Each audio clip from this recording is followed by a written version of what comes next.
Pelota que le queda a Rodrigo Moreno. La coloca para Guedes. Gol. ¡Gol! S'avanza el Valencia Montolivi. Marca Guedes. El primer per a Valencia. El primer també per a d'ell.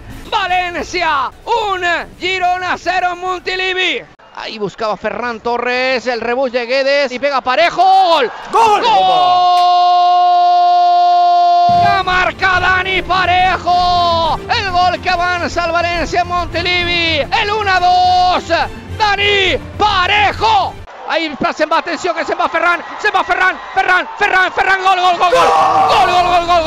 Gol. En el 90 marca Ferran Torres el gol de la victoria del Valencia.